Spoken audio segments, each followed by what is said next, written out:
The Royal Rumble is one of the four main PLEs on the WWE calendar. It's the only match that allows almost every wrestler on the roster to compete, and of course, it has a ton of surprise entrants too. Each match lasts around an hour, and with so many wrestlers competing, the rules they get kinda complicated. Now, WWE have blurred the lines and changed the rules on multiple occasions to suit their narrative. I'm not going to be talking about any of that here. Instead, here are 5 things about the Royal Rumble that don't make any sense. Number 1, the greatest lie ever told. How many times have you heard someone on commentary hype up a wrestler just because they're huge? They make it sound like being big significantly increases your chances of winning. But did you know no one over 7 feet tall has ever won the Royal Rumble? And Yokozuna remains the only wrestler over 500 pounds to win it. This makes total sense too. Being big puts you at a severe disadvantage in the Rumble, since it's almost certain every other competitor is going to try and team up against you. There's so much hype around entering the Royal Rumble at number 1 and then winning the whole thing. Shawn Michaels was the first to win it from the number 1 spot in 1995, followed by He Who Must Not Be Named in 2004. Then Edge won it from number 1 in 2021. And most recently it was Rhea Ripley who won it in 2023. But do you know the 2 wrestlers who won the Royal Rumble from the number 2 position? You probably know who they are, but you have no idea that they won it from the number 2 spot. Vince McMahon in 1999 and Rey Mysterio in 2006. Technically, the number 2 entrant would also need to outlast every other superstar in the Rumble to win it. They have no distinct advantage over the wrestler who comes in at number 1. So why are they put on the same pedestal? The main objective of this match is to eliminate everyone else from the ring and be the sole survivor. But they also have to be thrown over the top rope and both feet must touch the ground.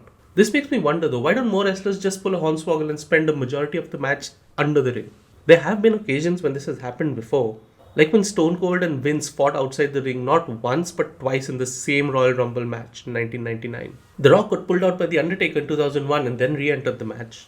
And of course, the legendary Santino Marella, probably the smartest wrestler in WWE history. He waited outside the ring till the end of the match when Alberto Del Rio thought he had won in 2011. Then he snuck in, hit him with the Cobra, and almost pulled off the greatest upset in WWE history. Both feet must touch the floor, the second part of that elimination criteria. It just doesn't make any sense. Why does Kofi Kingston need such outrageous stunts to survive being tossed over the top rope?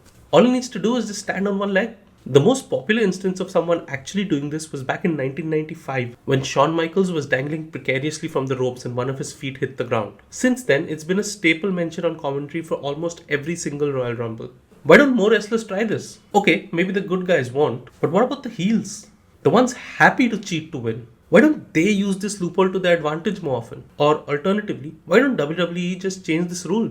And lastly, you don't just have to survive 29 other superstars to win the Royal Rumble. You have to survive every single other person in this universe to win the Royal Rumble. Now, there have been some occasions when wrestlers didn't make it to the ring. On occasion, they've been replaced too. Like when Nia Jax replaced R-Truth in the 29... What? R-Truth was number 30 in the 2019 Royal Rumble? Seriously? WWE was down in the dumps back then for sure. Well, I think that was probably the last time we saw a male wrestler hit a female wrestler too. I'm talking about being in the ring and then being eliminated by someone who's already been eliminated from the competition. For example, the Big Show and Undertaker from Royal Rumble 2009. To say the Undertaker was scammed here is an understatement. It's happened to many other wrestlers too, including John Cena in 2011 and CM Punk in 2014 being among the most notable. There has got to be a rule against this. Otherwise, what stops any wrestler who's been eliminated from going back in the ring and eliminating their eliminator?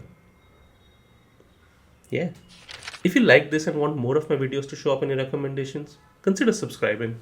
If not, I thank you for watching till the end anyway.